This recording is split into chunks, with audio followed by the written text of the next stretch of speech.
Well, good afternoon and welcome to the fifth event in the Growth and Resiliency Speaker Series. We're delighted that you could join us for this particular event. The Growth and Resiliency Speaker Series is brought to you by Mount Royal University's Growth Catalyst program in partnership with Alberta Innovates. Alberta Innovates is the province's innovation engine with lots of fantastic support out there for businesses looking for innovation and growth. This particular series and this event series is empowering Alberta's small and medium enterprises to really build resiliency and growth opportunities as we move forward in what are and have been pretty turbulent times that we've experienced. For today's keynote, I'm super excited to introduce David Hoffeld. The keynote title is Catalyzing Growth Through Sales, Proven Strategies to Win Big, Build Bigger Deals. And I'm delighted to welcome David. And I'm going to just say a few words about David so you get to know him a little bit yourself. So if you have not already, go and buy his book.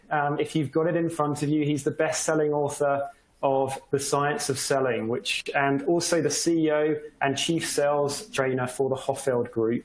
He's pioneered a revolutionary sales approach, which he's going to talk to you more about today, based on research in neuroscience, social psychology, and behavioral economics. It's proven to radically increase sales. So this has been something that's embedded into lots of global organizations. In terms of his lectures, he's lectured in lots of places. You know, Harvard Business School, he's been featured in the Fortune 500, US News, World's Report, Wall Street Journal, Fast Company, Harvard Business Review, Investors Business Daily, Inc., Forbes, CBS Radio, Fox News, and many more. So I'm delighted personally to welcome David to the room and really just sort of pass it over to you. And I know that there will be an option for Q&A at the end of the session. We'll be allowing at least around 10 minutes for that process. So should questions arrive from any of you in the virtual room today, please just place them into the Q&A section that you'll have on your end, and we'll be sure to pick those up. So welcome, David, and over to you. Thank you so much, Simon, and welcome to all of you as we talk about some big ideas when it comes to improving our sales, and most importantly, what science says each of us can do to really take our sales to the next level and sell a lot more. I want to begin, though, by asking you a question to reflect on for just a moment, and that is this: what influences human behavior? By that I mean, why is it that some salespeople are able to sell more than others? Why is it some salespeople are able to almost effortlessly grab their potential clients' attention and present their product or service in ways that is compelling and causes people to want to purchase it? And why other salespeople struggle just to keep their potential clients awake during a sales presentation? What's the difference? The interesting thing is that this question has always fascinated me about what creates influence. Why is it some of us are more influential than others? In fact, I remember when I was just 10 years old, my mother gave me a book that maybe some of you have also read. It's a famous book that sold millions and millions of copies. Of course, it's the classic How to Win Friends and Influence People by Dale Carnegie. And I remember as a 10-year-old child just reading this book and being amazed.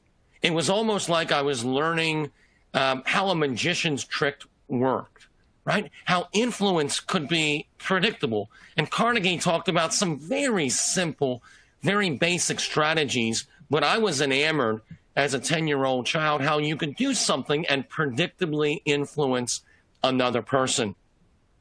Fast forward many years later when I got into the profession of selling, and I noticed something right away, and that is what had captured my attention as a child reading Dale Carnegie's book, I saw lived out, because salespeople are professional influencers. What is influence? Influence is guiding people and taking what you say seriously and them being willing to act on it. And that's what we as sales professionals do. We influence other people as our profession.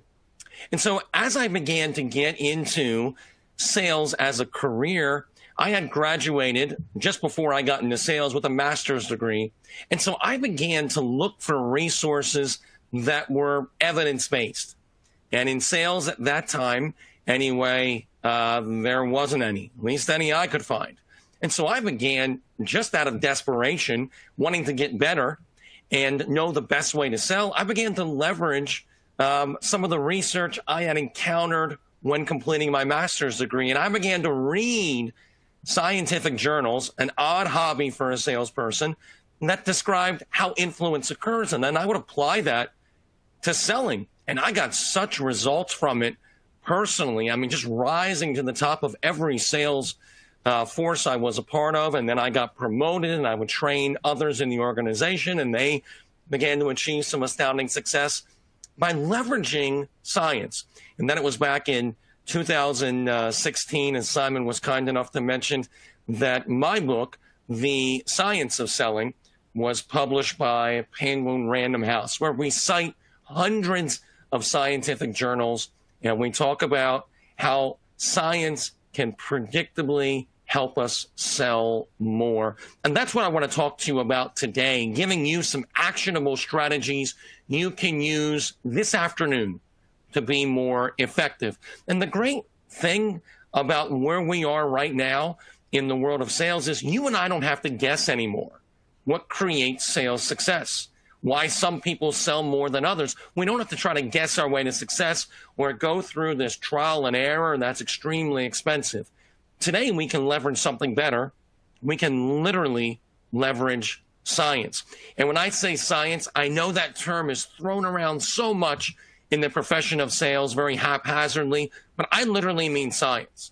So I'm talking about disciplines like social psychology, communication theory, cognitive psychology, social cognitive neuroscience, and then, of course, behavioral economics, leveraging ideas that have literally won Nobel Prizes, that are changing our world in so many fields, but for some reason, most sales professionals aren't yet aware of them. And that's my goal, is to bring to your awareness some of these big ones that'll make an impact for you today. So let's jump in. As we do, though, let me kind of unpack briefly this science and what it means for all of us. To do that, I want to quote a couple behavioral scientists, because I think this is really illuminating for our discussion today.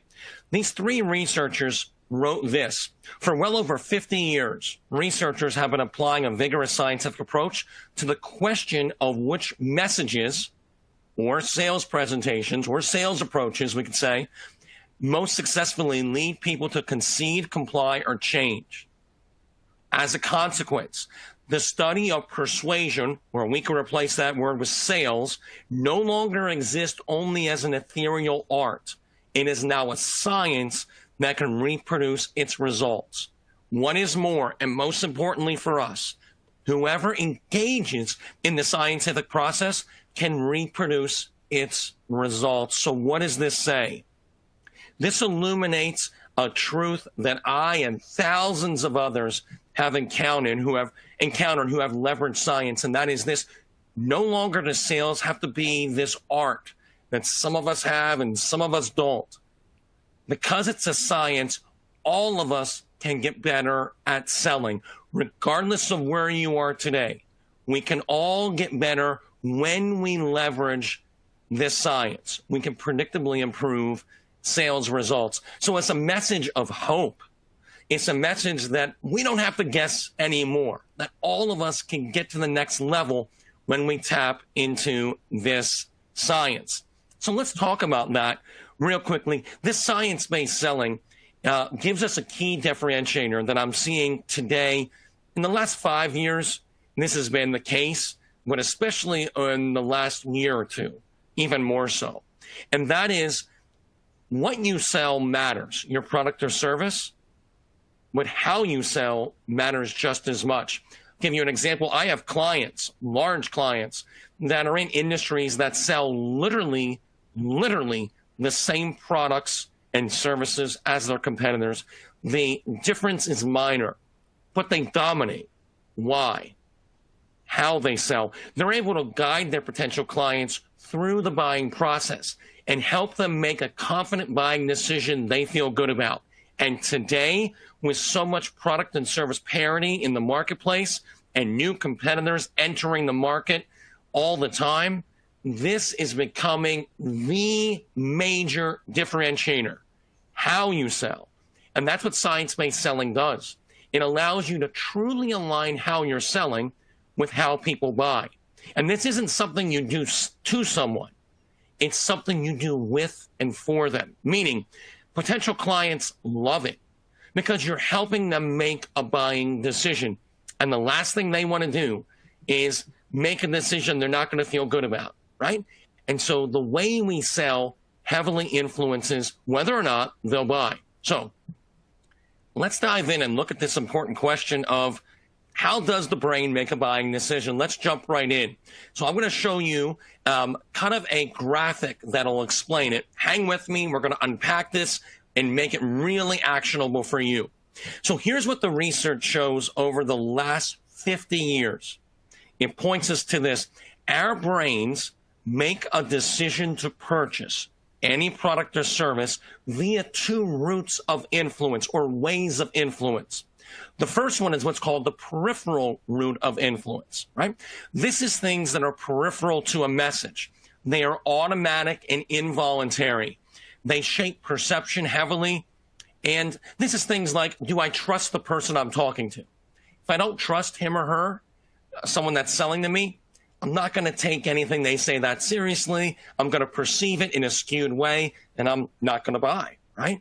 So these are things that are peripheral to your actual product or service or the value propositions. They're how you present it, and it heavily shapes perception.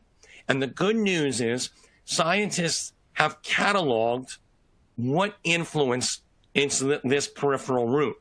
And there are things called heuristics. These are very simple rules our brains follow. Then once you learn even a few of them, you're able to more effectively present yourself, your product, your service, your value propositions in ways that our brains look more favorably on. So that's one way we're influenced. The other way is what's called the central route. This is real simple because this is the message you're conveying. In other words, for your potential clients to buy from you, there are certain value propositions they must agree with, right? There's certain things they must do, or we know they're not going to say yes to us, right? And this requires, researchers call it elaboration, which is simply thinking about the message you're sharing. And what's really interesting is we know what creates this route of influence. It's certain commitments that we're going to talk about today. In other words, I can inspire deep loyalty and help someone through the buying process through obtaining certain commitments throughout the sale. So in other words, the peripheral route is how I present something. It influences perception. The central route is what I'm presenting. Are they committing to it? So let's talk about both of these today because our goal is this. The goal of any sales process should be to guide buyers in committing to your message, central route, while using heuristics or the peripheral route to effectively convey that message. Anytime I look at a sales process, I can judge it through this lens. Is it doing these things? If it is, it's going to do really well, right? If you follow it, it's going to be awesome. If it's not, you're not going to sell the way you could or should. It's literally that simple. This is success or failure in selling. In fact, the better you can live out what's on the screen right now, the more effective you'll be. And the further away your way of selling is from doing this, the less effective you'll be. This is what creates a good sales process or a bad sales process. Can it do this right here? So let's dive into each of these. Let's start with the peripheral route because I want to show you how simple this is to actually use. So let's dive into these things that create perception. These things called heuristics. Let me give you an example of them that we can all relate to. Because our perception, the way our brains perceive anything, is malleable. And it's heavily influenced by the context and the way something is presented. I'll give you an example. If you read what's on the screen here with me, the cat, A, B, C, D, E, 11, 12, 13, 14, 15. I want to call your attention to something you might have noticed already, and that is the cat. Notice the H in the and the A in cat are exactly the same. Yet all of us read it, the cat, right? We read T-H-E-C-A-T. Why did our brain do that? You didn't tell your brain to do it. In fact, you probably didn't even notice they were the same till after you read both of them. But the context those letters are presented in shapes how our brain interprets them. Let's keep reading. A, B, C, D, E, 11, 12, 13, 14, 15. You'll notice the B and the 13 are the same. But none of us read this A13C or 11, 12, B14. Why is that? The context, the way something is presented, shapes how it'll be perceived. Let me give you another example of this from a famous study that reveals a powerful heuristic. We'll read about John here. John, number 1, is intelligent, industrious, impulsive, critical, stubborn, and envious. Okay. John, number 2, is envious, stubborn, critical, impulsive, industrious, and intelligent. If you're like almost everyone who's ever encountered these two descriptions, you look more favorably on John number 1 than John number 2. Why? The adjectives to describe both Johns are exactly the same. They're just presented in a different order. Yet everyone looks at John number 1 as a pretty nice guy. John number 2, he's a jerk, right?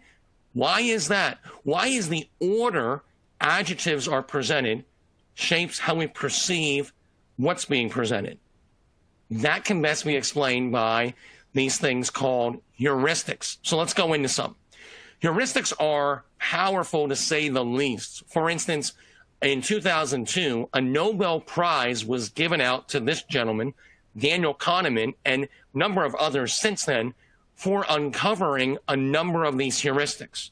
So these are incredibly influential because these are mental reflexes or shortcuts our brain uses when forming judgments.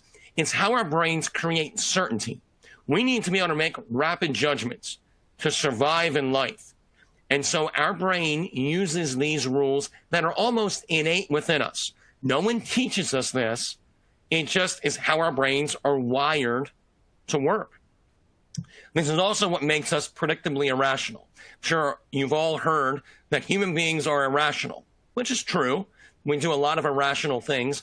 What's more interesting, though, is we're predictably irrational. We're not just irrational, we're irrational in the same ways at the same times. Why is that? You and I are not governed by logic. We'd like to think we are, but the science says no, what really alters our perception isn't logic, it's heuristics. That's what influences how we perceive things. Think of heuristics as the rules of influence, and they have been present every time you have bought or sold anything. Heuristics were shaping how you perceived everything that happened. And when we sell, we can leverage these and become more effective. So let's dive into a few of them right now, and I'll show you exactly how to use them. First one I'm going to share with you is my favorite way to introduce heuristics. It's very simple, easy to understand, and powerful. It's called single option aversion. Now, what is that? Very simple. When our brains are presented with only one option in a choice set, meaning you only give someone one option and say, do you want it or not? Okay. Our brains assign more risk to that decision than if multiple options are presented. Here's why. Our brains are comparison machines. So what our brain does anytime you're presented with a product or service and you're shown what it costs, you instinctively will compare it to what you paid before, or what you've seen something advertised for, or what you thought it should cost, right? You do that comparison. You don't tell your brain to do this. It just naturally does it. And that comparison creates certainty. That's when you can say, oh, that's a great deal, or that's overpriced, or yeah, I don't think that's something I want to do right now, right? It's through that comparison. It's one of the ways your brain does that. So when there's only one option presented and it's harder for your brain to do that comparison, we assign more risk to the decision and we're less likely to do it because our brains don't like risk. So let's look at a real sales example to live this out. We're going to do this together. We're going to borrow from a study done by a behavioral scientist named Daniel Mashon. So I'm going to lay out the study for you, and then we're going to apply this heuristic and see if we can predict what's going to happen. Here's the study. So Mashon went and showed shoppers a DVD player like the one on the screen. And he showed them what it cost, and he said, would you buy this? And not surprisingly, 10% of them said yes. Then he went and showed shoppers another DVD player, new shoppers, and let them choose between the two. He said, here are two DVD players. Would you purchase one of these?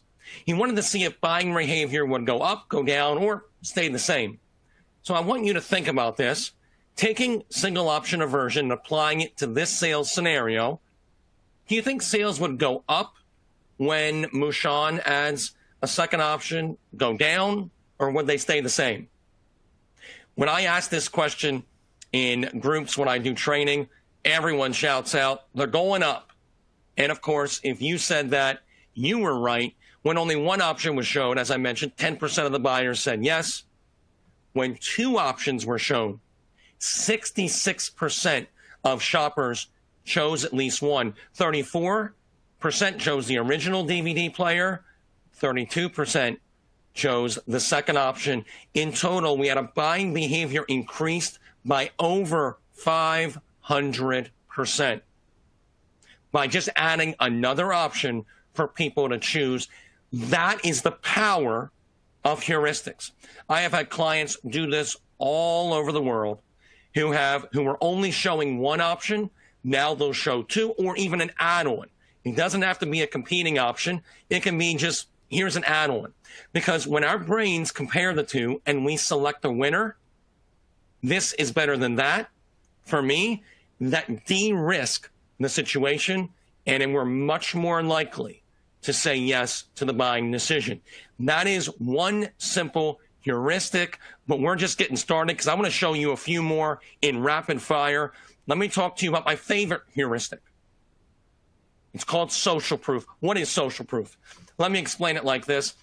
We've all had this experience, not recently, but in the past, where we were in a crowd of people watching a play, a musical performance, and at the end of it, we're pleased. And everyone around us begins to clap. We clap as well. But then something happens you weren't expecting. People begin to stand up and clap. And you were comfortable in your seat. You had no desire to stand up. But as everyone around you begins to stand up and applaud, you feel this strange urge come over you that, I think I need to stand up too. And even though you don't want to, even though you're comfortable in your seat, you find yourself saying, well, I guess we're doing this, and you stand up and you applaud as well. Think about that for a second. What pulled you out of your chair? And if you're one of those people that resist that urge, why does it feel awkward? And even more so, let's say that next time you're in a big crowd like that in the future, you remember that I said this, and you go, you know what? I'm not going to stand up. Because I know a few of you are already thinking that. And so you're not going to stand up. What happens? If everyone around you is standing up, clapping, and you refuse and you just sit there clapping, people will look down on you, right? They'll look over at you and go, jerk, right? Why is that? Why do we pay a social price for not complying with what researchers call social proof? So this is a powerful heuristic we can use to sell more. So what is social proof? It connects the persuasiveness of an idea with how other people are responding to it. It's why we all love blockbuster movies, best-selling books, or businesses with a lot of customers, right? We say, well, if a lot of people are doing it, it must be good, right? So if a lot of people are watching a movie, if all your friends are watching a certain movie, I better see it, right? That is social proof. Let me give you a real sales scenario, though, and we'll talk about how to apply this to your situation as well. You see there on the screen a picture of a shopping cart. There's an interesting history with the shopping cart. And many years ago, a man named Sylvian Goldman owned 4 small grocery stores. And he noticed something. People would come into his grocery store and pick up a hand basket, fill it up, and then when the basket was full, they would check out and leave. So he had an idea. He said, I need a bigger basket. And this is before the shopping cart was invented, because through his innovation, he actually invented the shopping cart. And he put this in his stores, and he thought, this is going to raise my average sale price. It's going to make me rich. But then he noticed something odd. People would come into his store, they'd look at this new technology, this cart on wheels, and they'd say, well, that is the most ridiculous thing I've ever seen. And they would pick up the basket, hand basket, and that's all he's done, and move on. So what Goldman did, he said they don't understand the benefits of using the shopping cart. So he had signs made up and put right when you walked in his store, you look up and you'd see he had listed all the benefits from the shopper's perspective of using a shopping cart. People would read the list. They would look at the shopping cart, this basket on wheels that they had never seen before, and they would go, not me, and then pick up their basket, hand basket, fill it up, and then check out. Here's how he got market acceptance to the shopping cart. He paid people to walk around all day long pushing shopping carts. So shoppers now would walk into the store, they would see all these people pushing shopping carts, and they would say, well, I guess that's what we're doing. And they walk over and start pushing it as well. And that's how he got market acceptance to the shopping cart. He leveraged a powerful heuristic called social proof. People often ask me, did it make him rich? Yes and no. It did raise his average sale price, having a shopping cart. But what really made him his millions was when he licensed the idea of that shopping cart all over the world. That's where he made his real money. And the only reason he was able to do that was because he got market acceptance by tapping into something that is innate within all of us, and that is the power of social proof. But what about you? How can you use social proof? So social proof is going to improve receptiveness to what you're sharing, and it helps people be open to change, especially early on in the sale. And this is a big deal.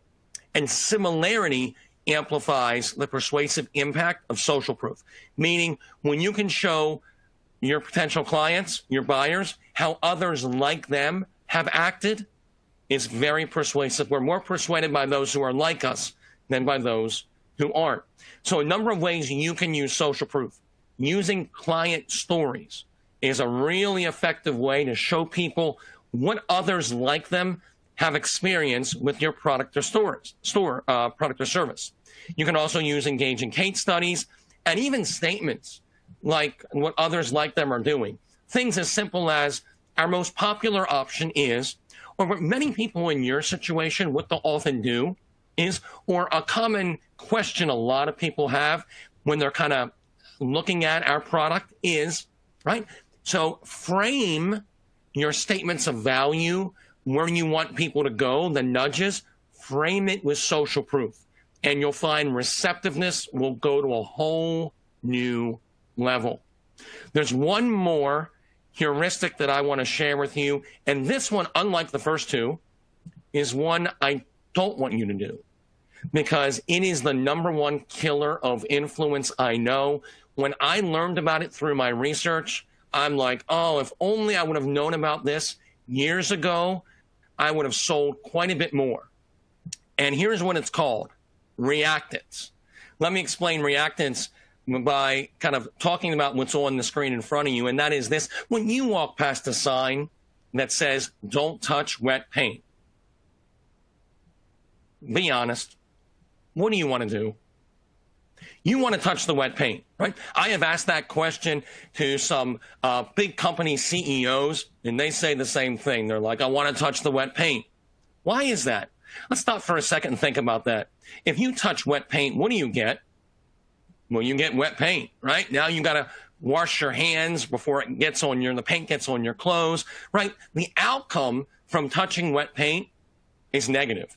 Nothing good comes from it. But we all have the same innate desire. When we see a sign that says, don't touch it, we go, I want to touch it, right? Why is that? That describes what reactance is. So what is reactance? It's the innate desire that occurs when we perceive our ability to freely choose is being restricted by another.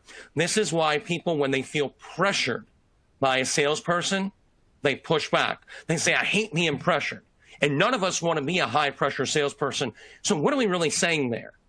What we're really saying, the science says, is none of us want to trigger reactance, right? Those feelings of pressure that we don't like to cause and that people don't want to experience. What is that? That's reactance.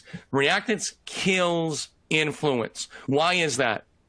All of us want to feel in control. Good decision or bad decision, we all want it to be our decision.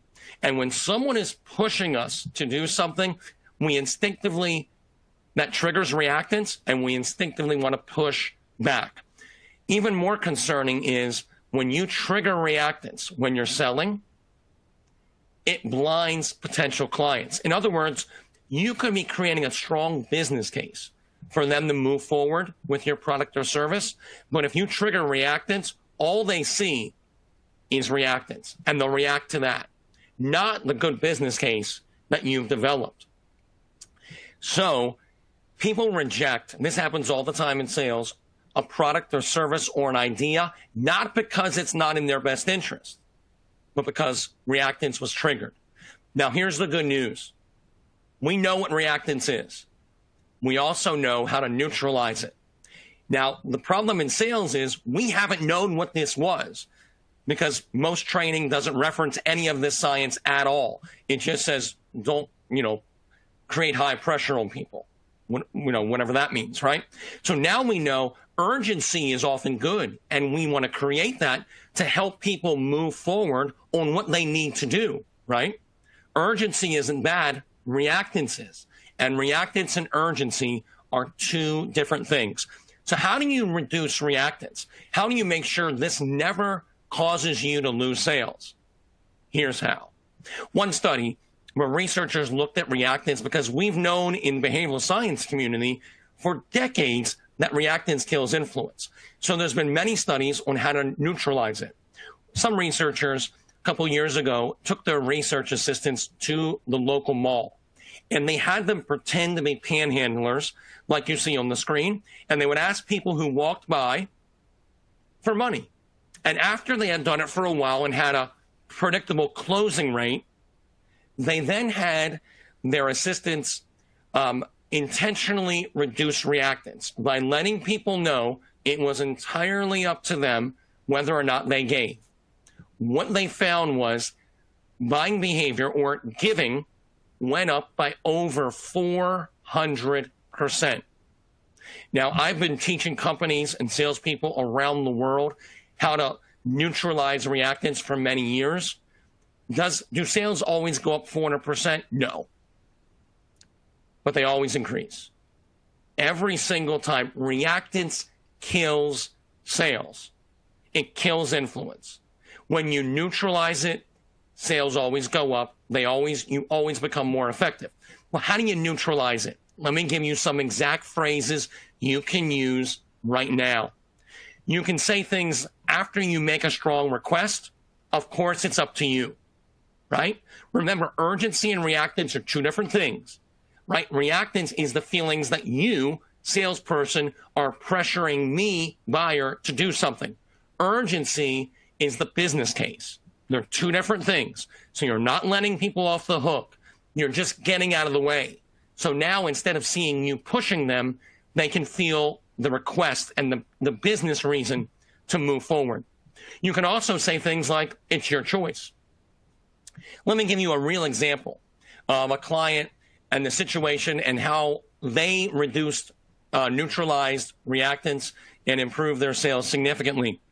So this client, what they would do is at the end of their sale, they would give an incentive where they would kind of help people take that final step and move forward now. And when we first came in and we looked at their sales process, we noticed this was creating a lot of reactance. And so we had them say one phrase. This is the phrase. After they introduced their incentive, they would say, and you can let me know if you want to use it. That's it. When they said that phrase, they reduced reactance. People saw the benefit of moving forward. Now then, they didn't feel pressured. Closing rates went up 39% from that one phrase. That is the power, that reactance. When you neutralize it, buying behavior always goes up. So we have talked about 3 heuristics really quickly: single option aversion, social proof, and reactance. I would encourage you to think of one way you can leverage at least one of them right now, today, on your next call. Think of that, because there's something else I want to share with you over the next few minutes before we get to our Q&A, and that is that central root of influence. We talked about the peripheral root, and hopefully I conveyed to you how simple it is to leverage this science and get predictably more effective. But we also want to talk about that central root, because that also matters when it comes to selling. And we want to focus on certain commitments. Now, in sales, we've always known that commitments matter, right? That's not a new idea. What commitments? Right? Not what commitments should we focus on? And this is a big question that science answers for us. So let's look at it right now. Because when you and I understand the central root, it tells us, how do we guide people through the buying process? In other words, what is the buying process? Many sales methodologies will say, we want to sell the way people buy. And then you say, well, how do people buy? And they go, I'm not really sure, right? It's hard to do something when you don't know what it is you're trying to do. I'm going to show you exactly the mental steps our buyers go through. That's what the central root tells us. It also gives us a common language to collaborate around, both with sales and marketing, as well as within sales within your organization. It also helps you understand when you lose a sale, why, and what you can do about it, how to identify where someone is in their buying process, and where you're most susceptible to competitors, and how to get to the root of every client objection. All right, so let's dive in, because I am not overselling this. The central root is a game changer. When you understand it, and it doesn't take much, it will change how you sell forever. So what is it? As I mentioned, it's comprised of commitments. Here's what we know. How does our brain create a buying decision? From a number of decades ago, back in the 1950s and 60s, there was a lot of research that showed how important commitments were. And what the researchers found in the 1950s was the best way to get someone to do something big, make a big decision, like a buying decision, is to first get them to make small commitments that are aligned with that larger one. So that was really interesting. And researchers then kept building on one another's research and collaborating. And we found more and more the impact over the decades that commitments have, because commitments are the reference points our brains use when forming a buying decision. They're literally the building blocks of the sale. So that's how I want you to think about them. In other words, how does our brain form a buying decision? Through certain incremental commitments. Now, it's not this linear, but I want, for right now, think of commitments in your mind as for your buyer to go from meeting you at the greeting to you closing the sale. They have to make certain incremental commitments. And those commitments guide them on a natural progression of consent and into the final decision to purchase. Incremental commitments are how the buying decision is created. And this is incredibly powerful. So what are these incremental commitments? Let's just cut right to it. They're what I call the 6 whys. The 6 whys is based on a 6.5-year research study that I undertook, building on the decades of scientific research that have shown that commitments matter, and beginning to unpack which ones matter more than others. From a sales perspective, we want to focus on, for our buying decision, the 6 whys. Here's why. Now, these are 6 specific questions that each begin with the word why that represent the mental steps your potential clients go through when forming a buying decision. This is how the buying decision occurs. And when you can proactively address these in your sales process, you will speed up sales cycles. We've had clients that have sped up sales cycles significantly by aligning how they sell with how people form buying decisions, and you'll help people through the buying process. And you're able to accurately assess where they're at and speak directly to it. So let's dive in to these 6 whys, because there's also another implication that I referenced a few moments ago that I want to unpack briefly, and that is this. The 6 whys are how a buying decision occurs. When one of them is not made, so a buyer refuses to make them, think of the buying process as almost like a chain. And when one of the pieces of the chain breaks, when it comes to a buying decision, what happens? When one of those commitments won't be made by the buyer, the buying process breaks down, and what happens? It results in an objection. And this is a big deal. You know, when you ask a lot of people, what are objections? You get a bunch of nonsense. You know, their interest, they need to know more. Here's what science says, cuts through all the noise. An objection is a breakdown in the buying decision. And unless you're brand new to sales, you already know this, right? When someone says to you, they give you an objection when you're selling, they're not asking for more information. They're saying, I'm not buying, and here's why. That's the definition of an objection. It's the reason why the buyer is refusing to move forward. Now, here's what this tells us. Number one, when I address these proactively, I can get to the root of every objection, and many times I can neutralize it before it's ever verbalized. Second, if I do get an objection, I can identify what created it, and I can speak directly to what created that objection, right? So I can identify its source rather than just trying to grasp on to some nebulous phrase that our buyer used and try to unpack that. I can unpack it all the way down now to the source and directly speak into it. So the implication of this is huge, absolutely huge. So the goal of every process is to help buyers commit to each of these 6 whys. Here's what they are. The first one is kind of the foundational one. Why change, right? Until someone commits or at least is open to change, they're not going to be really receptive to what you share. But we need to eventually get a commitment to change, that I want to make a change. The second why is, why now? Why should I do this now? Why shouldn't I wait? Right? We need our buyers to commit to that. And I'm going to present these whys in numerical order, how I laid them out. They don't always occur that way. Because selling is messy, because you're dealing with people, there's often a lot of overlap, and these can occur at different times. Sometimes your buyers will walk in with one or more of these whys already committed to.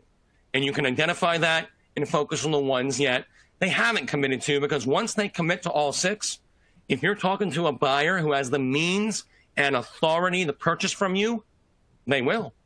But if they don't commit to even one of these, they will not buy from you 100% of the time. So why number 3? Why your industry solution? By that I mean, why can't I do this myself? Why do I even need not just you, but even your main competitors, right? Why do I need them? Why can't I do a solution on my own? Maybe it's not as good, but probably a lot less expensive. So addressing that. Why number 4 is why you and your company. Why you? And what's interesting is, in the research on this, people judge the company by the salesperson. So if they trust the salesperson, what's really interesting is they'll usually trust the company. We all know this too, instinctively, because all of us have sworn off doing business with a company before because we were mistreated by a salesperson or a customer service rep. And we say, I'm never doing business with this huge multi-billion-dollar company because Bob offended me, right? That's how our brains work. So why number 4 matters a lot. Why number 5 does too. Why your product or service.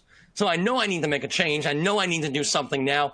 Can't do it myself. I love your company, but why is your product or service right for me better than the competing options? And finally, why spend the money? Listen, right now, budgets are tight. So oftentimes, they're not just considering buying from you. They're also considering, if we don't buy from you, what else can we buy? So maybe I could buy from you, or I could update the machines in my factory, or I can bring on a dozen new people, right? So why should I buy from you versus spend the money in some other way or reallocate their budget? This why matters. These 6 whys are what you want to focus on when you're selling, because these represent the mental steps our potential clients go through when forming a buying decision. So 3 real quick ways you can apply these. Number 1, neutralizing objections. When you focus on these whys, you'll get less objections. And when you do get objections verbalized, you can speak directly to the source. Number 2, win-loss analysis. Oh, is this powerful? We can talk about this all day long. But the long and short of it is this. Whenever you lose a sale, identify why. Which of the whys was I not able to get a commitment to? And what can I do to strengthen my sales process there? I guarantee you this, 1 or 2 of those whys is costing you the majority of your sales. So rather than guess why they're not buying, you can use that why model, those 6 whys, as a framework. You can judge every lost sale and instantly get better. And when you win a sale, which of the whys was easy to get a commitment to really impacted them? That'll also help you better understand your competitive advantages. And finally, where are you at in the sales process? In other words, which of the whys haven't your potential clients committed to, so you can address them and really speak to directly where they are? One of the final things I'll share with you before we jump into a Q&A is an example of these 6 whys and the impact they can make. I had a potential client a number of years ago. This is about 7, 8 years ago now, where I trained some of the people in their new hire class.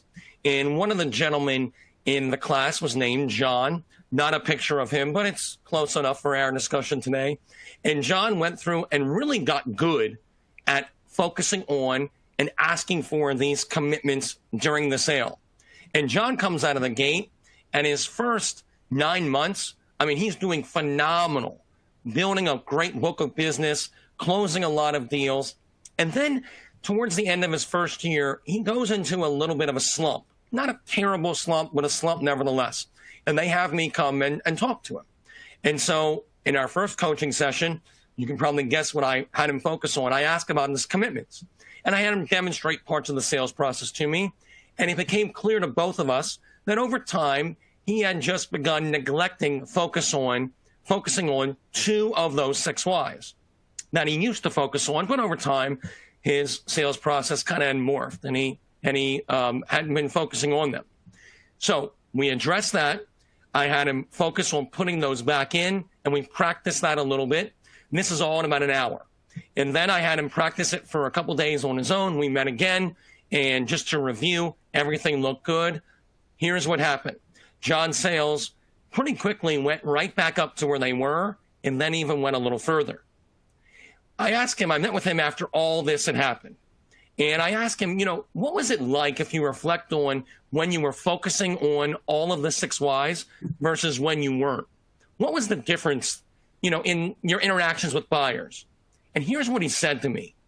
He said, commitments unlock the sale. It's just so easy when you get your commitments. And I asked him, what do you mean by just so easy? And he said, when I wasn't focusing on the 6 whys, all of them, I got more objections. Buyers were less engaged. It just wasn't flowing as it had been. And when I focused on all of the 6 whys, sales cycles sped up. Buyers were more engaged. No one went dark on me.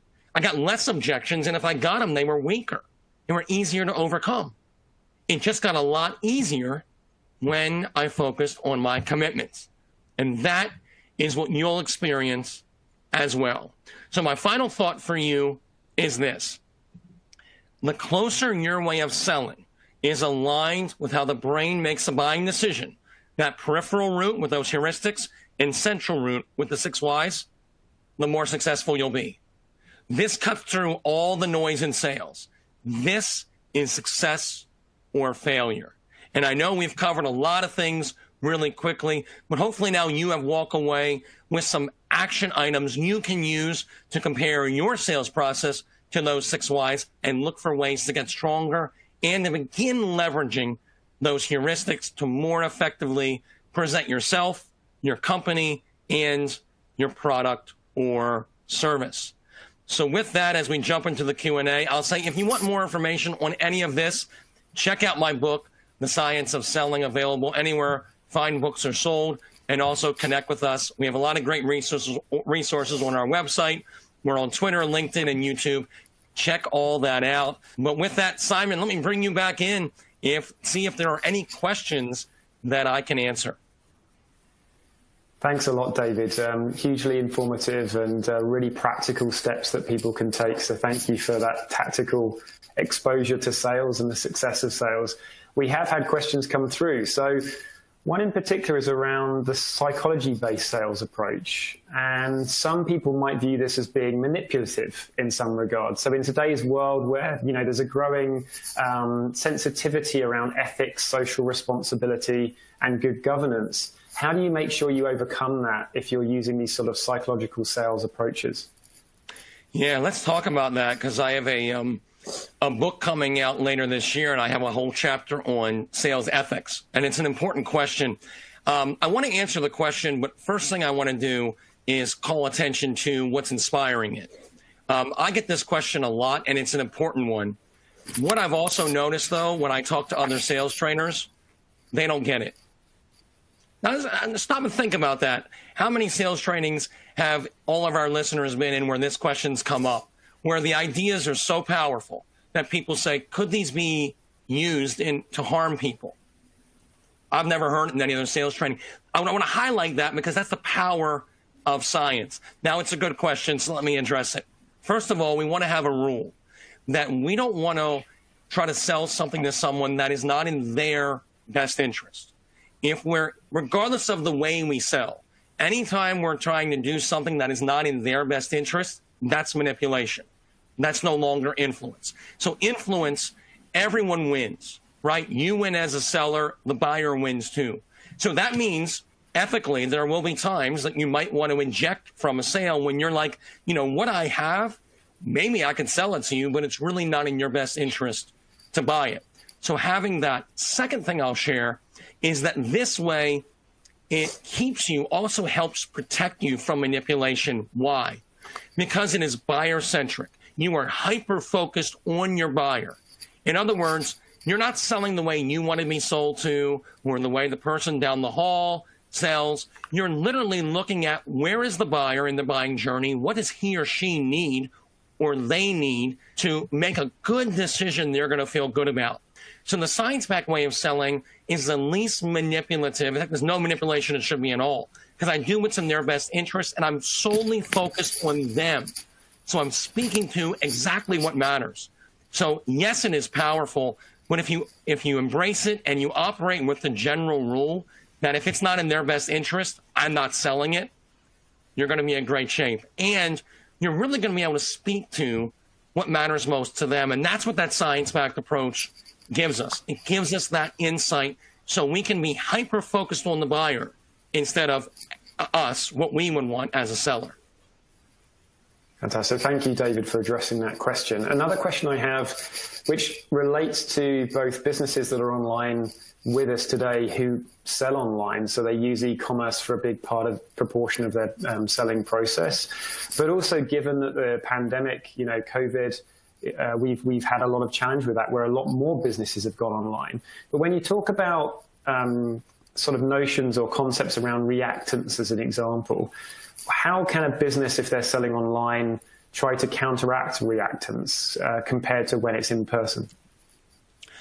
It's a great question. In fact, there's been quite a bit of research on this in the field of marketing. There's been a number of different scientific studies that have looked at the power of reactance in A/B testing on websites.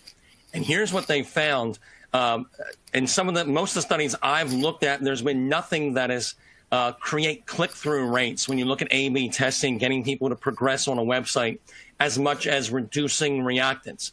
In other words, you're making a strong presentation on why they should consider an idea or a concept or a company or a product or service on the web page.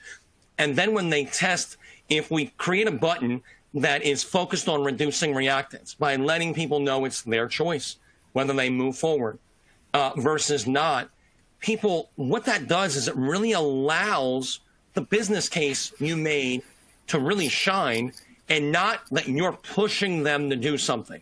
So reactance is me pushing you to do what I want you to do. When you reduce it, you get out of the way. So it allows the company to get out of the way as far as pressuring people, and they feel like it's their choice. And so because of that, now they're not blinded by reactance. They see more clearly the business case you've laid out on your website. So reactance is a powerful way to leverage and really guide people in taking that next step that they might be hesitant to do by making a good business case and then empowering them by using phrases that reduce reactance. What the data shows is pretty conclusive.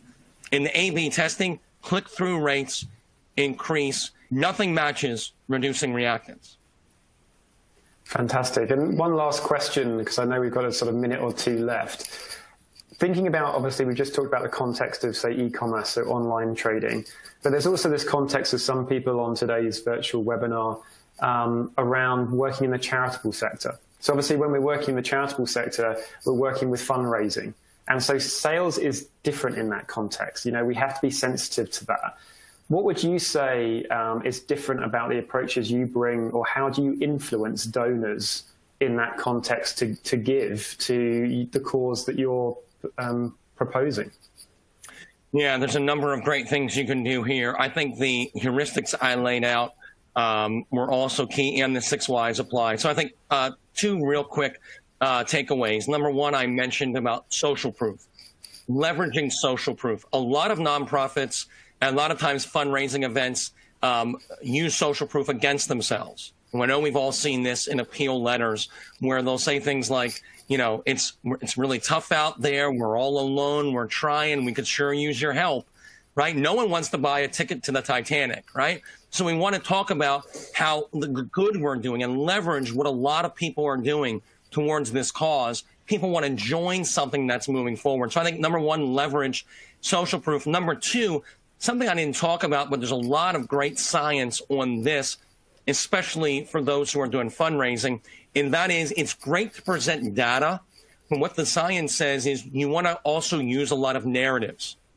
Giving goes up significantly when, one example, one study found, they showed potential donors 2 options. One is where they talk about millions of people, the data points, who are facing starvation, which is a terrible thing that's happening in our world. And in the other description, they showed other donors an example of one young girl who's 7 years old. And in a matter of sentences, they talked about her situation facing starvation. Giving went up 140% when they talked about the one girl versus the millions of people. In other words, data is great, but you want to have narratives in your appeal. Bring to life what you're sharing. Bring to life, give examples of the people that are impacted, because data is persuasive, but not as much as using great narratives. And the research shows that when we have appeals that are wrapped in good narratives that bring the situation we're asking for funds for to life, giving goes up significantly. Fantastic. Well, David, I just want to, extend our thanks for everybody on this call today to, your work that you're conducting on the science of selling and this evidence-based approach. Fascinating. Believe there's a lot of tactical value there for sure for people on the line. So thank you very much for coming in today and sharing that wisdom with us. The next session that we have coming up after David is session number 6. It's going to be by Lance Mortlock, and the title is Flexing Your Operating Model, Scenario Planning for a Post-Pandemic Future. So that session You'll receive information about it, but very much focuses on scenario planning tools, the trends and how you best respond to them, and how do you adapt your operating models and stress test your operating models in times of extreme turbulence. So we're really looking forward to having Lance in our virtual room. So all I have to say is really just thank you to our partners, Mount Royal University's Growth Catalyst program, as well with Alberta Innovates, the province's innovation engine. Just delighted to be able to continue with the Growth and Resiliency speaker series. So have yourself a very good rest of the day.